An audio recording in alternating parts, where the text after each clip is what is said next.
Hi ladies, welcome to this webinar here today. We're going to be talking about really how to minimize bloat and maybe the extra fat storage that's in your stomach area.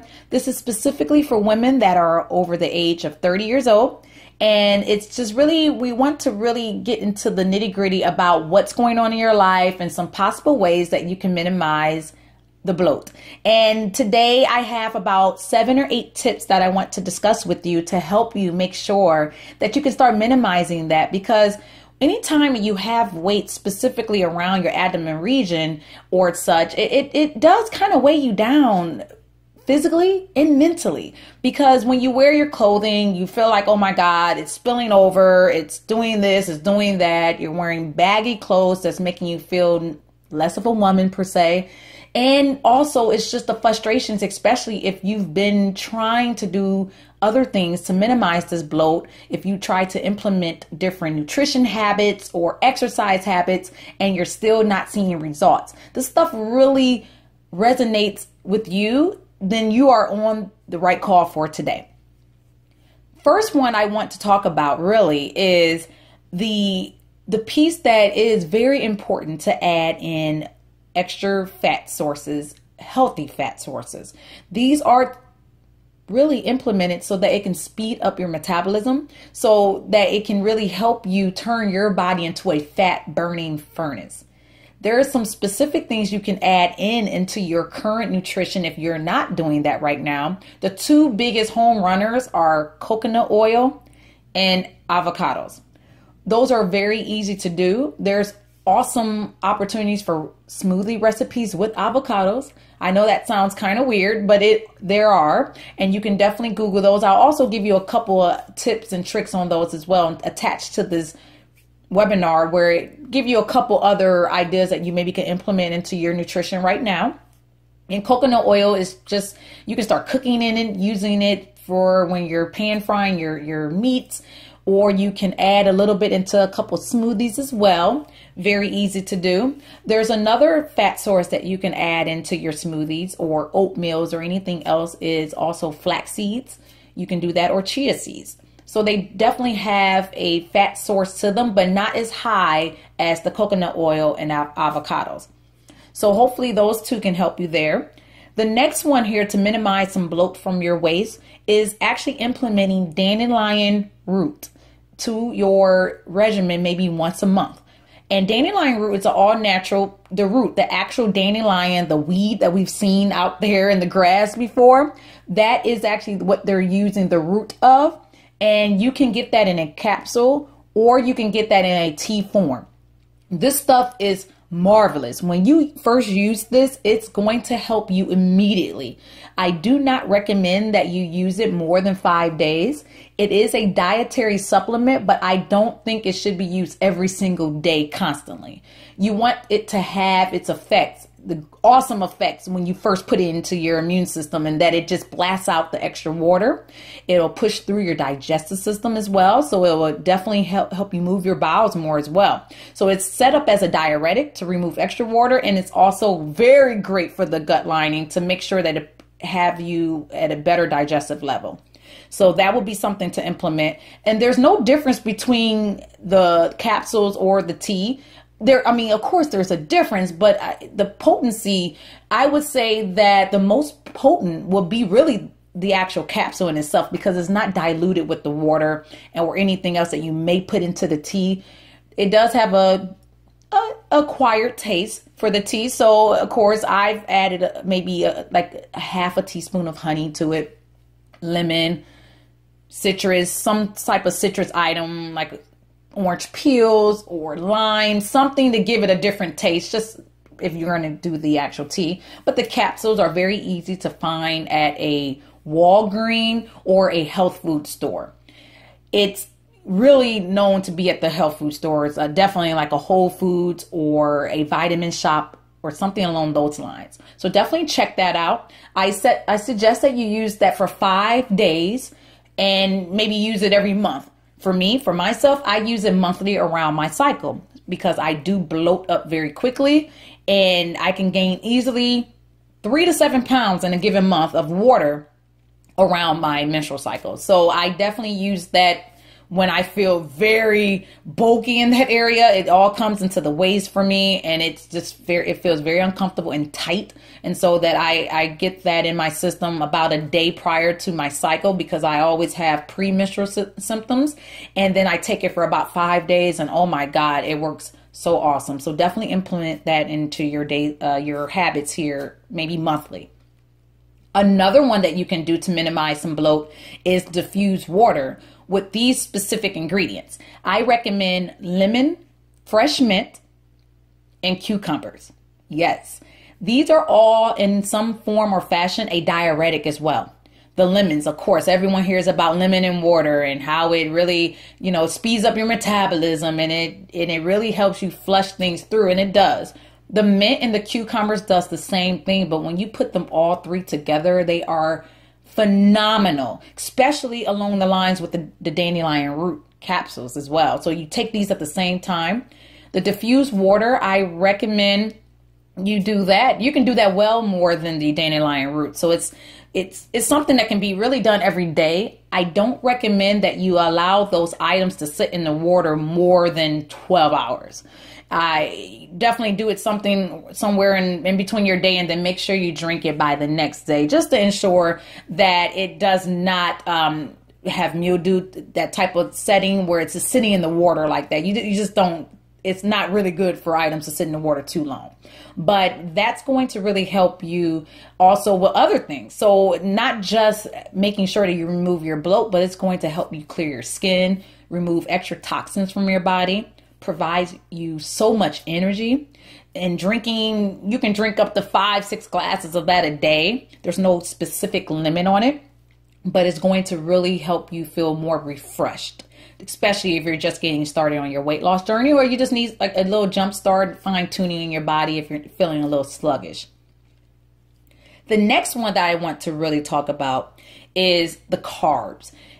Carbs are awesome, and we need them for fuel. We need them so that we can actually produce the right flow in our body from our brain signals down all the way to our small intestines, so that we can actually digest our foods appropriately. We need them, of course, for the energy levels and the glycogen levels to work out and to expel that energy so it does not all go to our fat storage. There's great things with carbs, but overeating in them will actually immediately put them to your fat storage levels. And we don't want that. We want to have it a diversion in this, so that it does what it needs to do for your body. It helps push things through. It gives you the right energy, but then it gets the heck out. We don't need it to sit around for weeks and weeks and weeks and just kind of going through the GI tract and finally getting to the small intestines. And then it just stores into your fat cells because you overindulge in this item. The easiest way, if you're not counting macros and if you're not all into the counting numbers and such, I do not count calories, but I definitely count the components of what I consume and how I help my clients. But the easiest way is to say no more than 2 to 3 servings of carbs a day. And the way you can look at this is 1 serving can be equivalent to a half a cup of rice, potatoes, oats, and things along those lines. I'm just trying to think of anything else that could be pasta.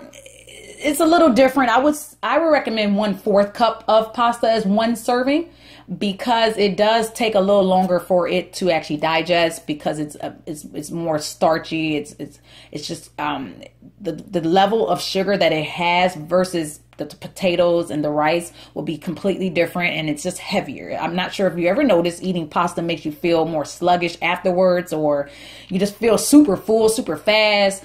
That's because it's just a heavier starch. So I recommend 1/4 cup of pasta, and then any other starches that I've missed so far, as far as carbs, will be a half a cup. Of course, there's carbs in your fruits and your veggies, but those are very small, minute. I don't consider those starchy carbs. I consider they are carbs, though, at the end of the day, and they do digest into glycogen and turn into sugar and all that good stuff. But let's just focus really primarily on the starchy carbs, the potatoes, the rices, the oats, and pastas, and 2 to 3 servings a day, keeping it to a minimum so that you're the water retention in your body is not high. Every time we consume carbs, it does elevate our water retention. It's just because it elevates our body temperatures and such so that it can fully digest and go through the process.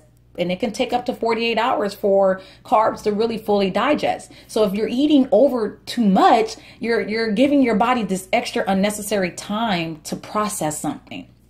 And we want to work smarter, not harder, right? So definitely try to be very mindful of the amount of carbs that you eat, and you will instantly see less bloat in your abdomen area. The next one that people definitely do not like talking about that can really help with bloat and hormonal balancing is sleep. The adequate amount of sleep, not just laying down, closing your eyes, but really getting that deep sleep that you need. A lack of sleep and sleeping at the wrong times can create all types of hormonal imbalances, bad habits, choices, delusional thinking and such, because what it is, it's a hormone, a stress hormone that regulates at midnight, and it's called cortisol. And that actually is really truly our flight or fight stress response, that hormone in itself. So when we throw it off and we don't have a consistent basis of at least 6 to 8 good solid hours of sleep, that cortisol hormone, it doesn't regulate at the right time. It doesn't reproduce itself and cycle through our bodies appropriately. And it throws us havoc on the outside. And so that's why when you notice you didn't get enough sleep, you wake up, you want more coffee. And we're going to get into that in a moment. And then you want all these caffeinated drinks or things. And you're just pushing yourself in that flight or fight type of response is not the most effective. And then what happens is when our cortisol muscles and our hormones are out of whack, it creates a bloat. It creates this craziness in our waist that just starts expanding, and or for you as well in your thighs. So if you're finding yourself not getting that good adequate sleep, especially my entrepreneurs, which is a lot of you that's on this call today, that you're working, and you're constantly trying to build your business and you're not sleeping, or you're thinking about work while you're sleeping. That's not good sleep. So I definitely recommend a couple of tips around the sleeping piece here for you specifically is, try to really disengage from any technology prior to laying down. That would be the first thing. Within at least 30, 40 minutes, just try to unplug from cell phone, computer, laptop, whatever, Mac, book, whatever you have. Try to do that for sure. And don't have it sitting close to you where you see it light up or you hear it vibrate, ring. Try to really remove yourself from this so that you can actually really get this good sleep and start, or at least get into the mode of saying, okay, it's time for me to get to sleep, time to shut eye. You can also try some teas. There's some great opportunities out there for teas, the chamomiles and things. Also, peppermint tea is a good one that I use before at nighttime. A nice soaker hot bath. I know that sounds very tedious, a bath, but these are things you want to start implementing to make sure that you get adequate sleep, because it really does go back to what we're talking about today, the bulge and the bloat in your belly. And we got to get rid of that. And it comes from outside sources beyond nutrition and fitness too. So definitely think outside the box with all this here today and just hear me out. But it really does work. It's scientifically proven, and you'll see a realm of a difference in your waistline if you start really fine tuning your sleeping patterns. Another one here that I want to talk about today that can extremely help you with your weight, any weight that's in your waist, is not just exercising just to exercise and doing this long cardio pieces, but HIIT training, high intense interval training. It's very strategic. It's very quick. So, hey, ladies, when you have a lot going on, you have clients to meet with, business to run, marketing, all these things you have going on, you don't have time to work out more than probably even 30 minutes. Seriously, I know, I'm an entrepreneur myself. So you want to make sure that you're getting in something that's effective, but yet not so high on the timeline. So I recommend high interval intense training.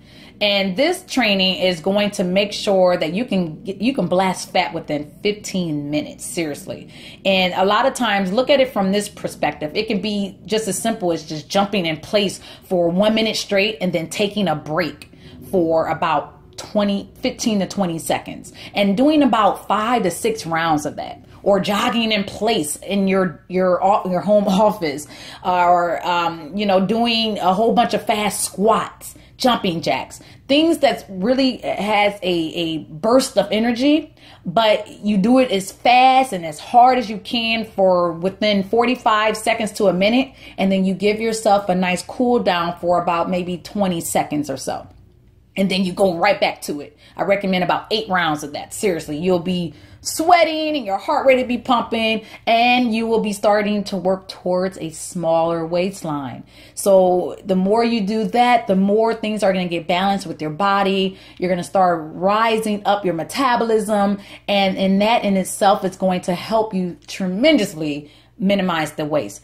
I mean, it will take you probably maybe 15 minutes to do that. Because those endorphins that you're going to have, which is part of the hormone parts that we're talking about here, it's going to kick in probably about 5-10 minutes after you do that. And it's going to start regulating your metabolism, and so that your body can function the way it needs to function, and it can process what it needs to process, and making sure that your hormones are balanced. And then lastly, I want to talk about is the limitations of caffeine. Yes. My non-sleeper friends or people that's just addicted to caffeine or monsters and these 5-hour energy drinks and coffee, all these things are not good for your waistline. Yes, it is keeping you energetic and it's keeping you sane for some of you, right? But over drinking in this here, it is just... what it does, it actually elevates your cortisol levels, and it actually lowers your thyroid hormone levels. And so then now your body is just in complete chaos because it does not know what to do. Remember, the cortisol is the fight or flight response to your body. And we all kind of have some type of thought pattern on the thyroids, because that's really the gland that's really controlling your weight gain or weight loss or things like that. It's really tied to your metabolism. So you want to make sure that this here is really intact, the caffeine. I'm not saying not to drink coffee at all. I drink coffee every day. I drink a small black cup of coffee every single day. And I wouldn't even say it's even 8 ounces. It's literally about 4 or 5 ounces. It's just something of habit. I drink it every day. I really think I could probably remove it and not even feel an ounce of difference in my energy levels. But it's just something I do, and it's nothing horrible to drink coffee. It's about the excess of amount of caffeine. That's where I'm talking about. People that's drinking more than 2 cups a day, and they're, of course, pumping it up with all the other things we haven't even talked about yet, the sugars and the creams, and that's just high fat items, and we know what high fat would do. We need the good fat, like we talked about earlier, the avocados and coconut oils and flax seeds and such. But having all these extra things like that is just creating even more bloat in your waist. So, of course, with the caffeine, limit the amount of items you're putting in it just a little bit. Try to go more as organic as possible. So if you're a cream person, try to do some almond milk or coconut milk or something like that, where it's just a little bit less fat sources, the less sugar amounts, so that you can feel a little bit better about what you're putting in there without just completely a cold turkey process. And because I don't believe in cold turkey, because it just doesn't work. When you remove something from your life completely, and when it comes to nutrition and fitness or doing things that's so drastic, it's more than likely you're not going to stick to the plan. So gradually start removing a couple of the items that's in your coffee if you're pumping it up with sugar and creams. But really try your best to limit your serving amount of caffeine to about 2 a day. So with this information, I'm hoping that it will really help you, and I'm hoping that this can really inspire you to start changing a couple things in your life.